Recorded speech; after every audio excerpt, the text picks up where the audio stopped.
सत श्री अकाल, आदाब। मैं डॉक्टर लोकेश शर्मा।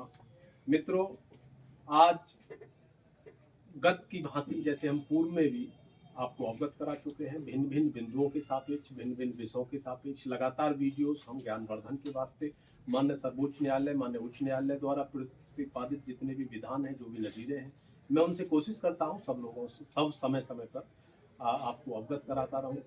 और उस अवगतता के सापेक्ष परम आदरणीय सर अतिरिक्त जिला जज साहब श्री सीपी सिंह साहब हमारे मध्य में उपस्थित, लगातार हमको आशीर्वाद, उनका आशीष मिलता रहता है। वो भी आपको अवगत कराते हैं, बताते हैं लगातार। वो चाहे विधान रेगुलर मोड में हो गए थे, चाहे किसी भी प्रकार से हमारा लोक अदालत के माध्यम से मुकदमों के निपटारे हो, मैट्रिमोनियल वाद हो, सबके विषय में आपको जो भी विधान पारित होते हैं बड़े स्तर पर माननीय सर्वोच्च न्यायालय, माननीय उच्च न्यायालय, उसके आपको लगातार बताते रहते हैं। इसी विषय के एक्ट के अनुसार भी आपको काफी बताने का प्रयास किया और लगातार आपको वर्तमान की कंडीशन, जो मेरे विद्वान अधिवक्ता बंधु हैं पूरे हिंदुस्तान भर में, और उस हिंदुस्तान में से एक अपना उत्तर प्रदेश पार्ट अगर जो हम लोग देखें तो इस समय उत्तर प्रदेश बार काउंसिलिंग का जो चुनाव चल रहा है, बार काउंसिल उत्तर प्रदेश का, वो लगातार आपको नजर आ रहा होगा। प्रत्येक लेकर के एक जनपद से लेकर के और प्रयागराज तक का जो पी शब्द से प्रयोग होता है, जिसका लास्ट चरण में जिसका चुनाव है, तो वो लगातार आपको चुनावों की स्थिति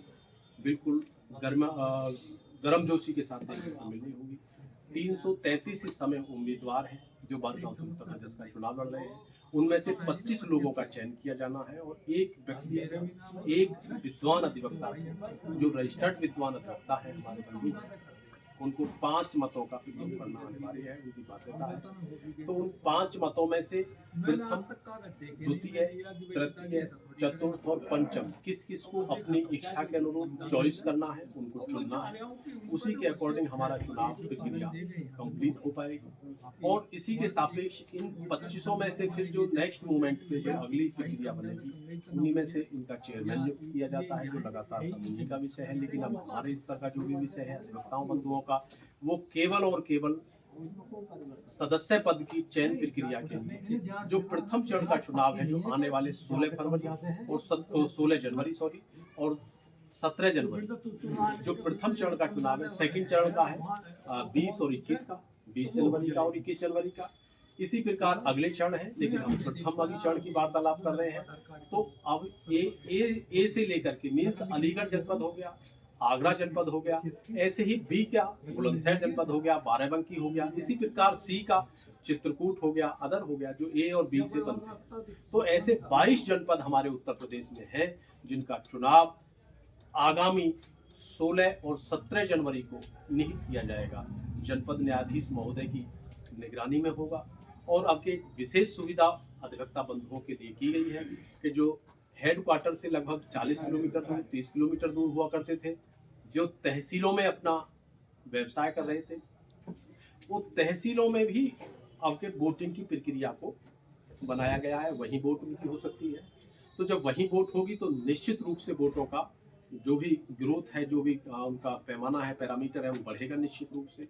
तो किसी भी अधिवक्ता बंधुओं को जहां वो प्रैक्टिस कर रहे हैं वहीं वोट अगर जो मिलेगी, डालने को मिलेगा, अवसर मिलेगा, तो निश्चित रूप से वोटों का अनुपात भी बढ़ेगा और एक अपने अच्छे जो सुसंगत व्यक्ति हो, जो सुदृढ़ व्यक्ति हो, जो बार काउंसिल के में आवश्यकता हो, जिसकी रखता हो, उसका चुनाव कर सकेगा। इन्हीं प्रक्रियाओं के साथ जो आज हमारे अलीगढ़ बार एसोसिएशन के जो सेक्रेटरी रहे हैं, जनरल सेक्रेटरी रहे हैं श्री विनोद कुमार रावत जी, पूर्व में भी मैंने आपको एक बार वीडियो बना करके उस समय भी अवगत कराने का पूरा प्रयास किया था। तो आज उन्हीं का आगमन हुआ और उन्हीं के आगमन के सापेक्ष आज पुनः एक वीडियो ये आपको मैं पब्लिश कर रहा हूँ, मैं अपने समस्त विद्वान जनों से, और यही निवेदन करता हूँ कि जो विनोद कुमार रावत जी का वक्तव्य है उसको ध्यान से सुनेंगे, उसे सुदृढ़ता के साथ अगर जो उनको लगता है तो उसी में से वो चयन करेंगे। जो भी उनको चयन की प्रक्रिया दी हुई है, तो उसी चयन प्रक्रिया के सापेक्ष अपने मन और मंतस्य के सापेक्ष, मन और मस्तिष्क के सापेक्ष चुनाव में सहभागिता के पूर्णता करेंगे। आज इसी प्रक्रिया में हमारे मध्य में एडवोकेट हमारे विक्रांत शर्मा, विजय कुमार, परम पूज्य गुरुजी श्री शादीराम शर्मा जी और हमारे परम आदरणीय सर जिनका आशीष लगातार हम लोगों के ऊपर बना रहता है, जिला जज साहब श्री सीपी सिंह साहब हैं। और इसी क्रम में अकबर जैदी साहब जो हमारे सीनियर अधिवक्ता हैं, वरिष्ठ अधिवक्ता हैं यहाँ, जिनका चैम्बर भी हमारा सी ब्लॉक में नंबर 1 है। और इसी क्रम में आदरणीय श्री मनोज कुमार शर्मा जी जो वर्तमान में अलीगढ़ में हैं, और श्री यहाँ शर्मा जी हैं, और हमारा प्रभाष शर्मा है, और हमारा एडवोकेट प्रशिक्षु अधिवक्ता के रूप में हमारा अमन है, शर्मा जी है, और इधर ये जो वीडियो को एडिटिंग कर रहे हैं सब लोग उपस्थित हैं। और इनकी गरिमा में उपस्थिति के सापेक्ष जो आप उद्बोधन अभी अपना देना चाह रहे हैं, मेरे विद्वान प्रशिक्षु अधिवक्ता जो भी व्यूअर्स हैं, मैं इनसे निवेदन करता हूँ, आग्रह करता हूँ कि इनकी बात को ध्यानपूर्वक सुने, और निश्चित रूप में जो आने वाला चुनाव प्रथम चरण का 16 और 17 जनवरी का है, उसमें पूर्ण सहभागिता निभाएं। तो मैं विनोद कुमार रावत जी से आग्रह करता हूँ कि वो अपना वक्तव्य प्रस्तुत करें, और जो वक्तव्य के सापेक्ष जो अपना आपने पूरा मैनिफेस्टो तैयार किया है, जो आप संकल्पित रूप से आपने संकल्प पत्र तैयार किया है, वचन पत्र तैयार किया है, उसके विषय में अभी अवगत कराएं। धन्यवाद लोकेश जी। ये जो चुनाव 16-17 जनवरी को होने जा रहा है, इसमें करीब 22 जिलों में चुनाव होना है। 22 जिलों में जैसे कि आगरा है, अलीगढ़ है, बरेली है, बुलंदशहर है और आजमगढ़ है, करीब 22 जिले हैं जिनमें ये चुनाव प्रक्रिया होनी है। और मैं आपको ये अवगत कराना चाहता हूँ कि सबसे बड़ी समस्या जो मैं देख रहा हूँ काफी लंबे समय से, एक तो डीसी के नाम पर कहीं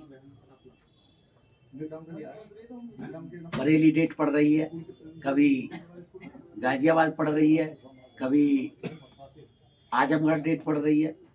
तो मेरा कहने का मतलब यह है कि इसमें जो डीसी जिन पर चलाई जाती है या जो शिकायत होती है, उसमें उसी जिले में उसका विस्तारण किया जाए, क्योंकि वहाँ हमें उन अधिवक्ताओं के बारे में अच्छी जानकारी उन जिले से मिल सकती है कि इनका व्यवहार कैसा रहा है, आचरण कैसा रहा है, परिस्थितियाँ कैसी हैं, ये शिकायत एक राजनीति के तहत की गई हैं या वास्तव में शिकायत है।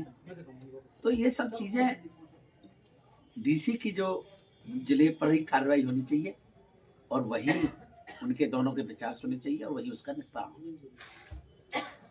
दूसरा, हम ये देख रहे हैं कि अधिवक्ता जो 30-40 साल से वकालत कर रहे हैं, और उनका फॉर्म इतना लंबा है कि उसकी पूर्ति नहीं हो पाती है, और काफी अधिवक्ता जो जिन्हें मृत्युपरांत पैसा मिलना चाहिए वो आज तक नहीं मिल पा रहा है। काफी जिलों में पैसा नहीं मिला।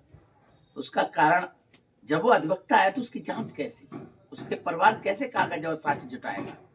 जब वो 30 साल से वकालत कर रहा है, तुम्हारा वकील है, तुम्हारी बार काउंसिल का मेंबर है, तो उसमें कोई जांच ऐसी नहीं होनी चाहिए। उसको तुरंत पैसा मृत्युपरांत दिया जाना चाहिए। और उसमें मेरा ये सुझाव है कि कम से कम 10 लाख रुपए कल्याण निधि से, चाहे उसकी टिकट थोड़ी सी उसकी कीमत बढ़ा दी जाए, जो 10 रुपए की टिकट है वो 20 रुपए कर दी जाए, लेकिन कम से कम मृत्युपरांत 20 लाख रुपए दिया जाना चाहिए। तीसरी बात यह है कि हमारे अधिवक्ता जिले से बाहर जाते हैं, कहीं भी जाते हैं, और जिलों और प्रदेशों में हम देख रहे हैं कि अधिवक्ताओं के टोल टैक्स माफ है। वो अधिवक्ताओं के टोल टैक्स प्रदेश में माफ होनी चाहिए। चौथी बात यह है कि अधिवक्ता कल्याण के लिए हम देखते हैं कि तहसील स्तर पर आज भी व्यवस्था बैठने की और उसकी, शौचालय की, पानी की व्यवस्था, टॉयलेट, पिंक टॉयलेट की व्यवस्था अच्छी नहीं है, महिलाओं के लिए पिंक टॉयलेट नहीं है। बहुत सारी समस्याएं हैं जो तहसील स्तर पर है। उन समस्याओं को जो हमने देखा है, इन समस्याओं का विनिधान करने में हम पूरा प्रयास करेंगे। और अधिवक्ता प्रोटेक्ट एक्ट जो है, प्रोटेक्शन एक्ट जो है, हम लागू कराने का भी प्रयास करेंगे। अधिवक्ताओं के हित में जो भी कार्य हो सकते हैं, हम उसमें कोई भी कोताही नहीं बरतेंगे, और उसके लिए पूरा प्रयास होगा।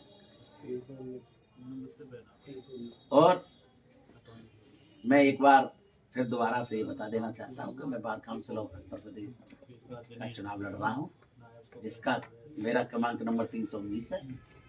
और मैं आप सभी से दर्शकों से, जो भी हमारे अधिवक्ता बड़े भाई छोटे भाई मेरी बहनें हैं, वो प्रथम वरीयता का वोट मुझे क्रमांक नंबर 319 पर दें और मुझे भारी मतों से विजयी बनाएं। बहुत बहुत धन्यवाद। अभी आदरणीय श्री विनोद कुमार रावत जी को आप सुन रहे थे, जो प्रत्याशी बार काउंसिल उत्तर प्रदेश है। इन्होंने अभी आपको पूरा अपना संकल्प पत्र, वचन पत्र पूरा अपने मौखिक रूप से बताया।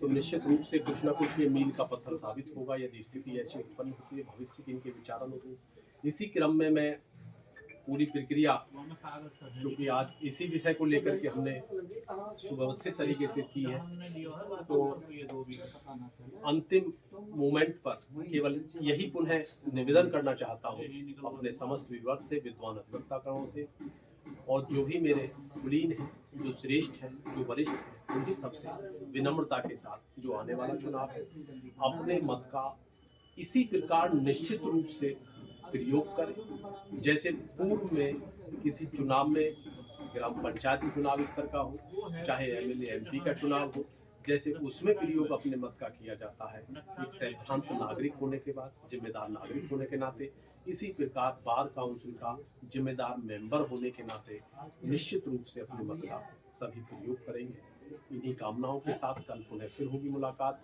एक नवीन विषय के साथ। तो तब तक लेते हैं विदाई आपसे। नमस्कार।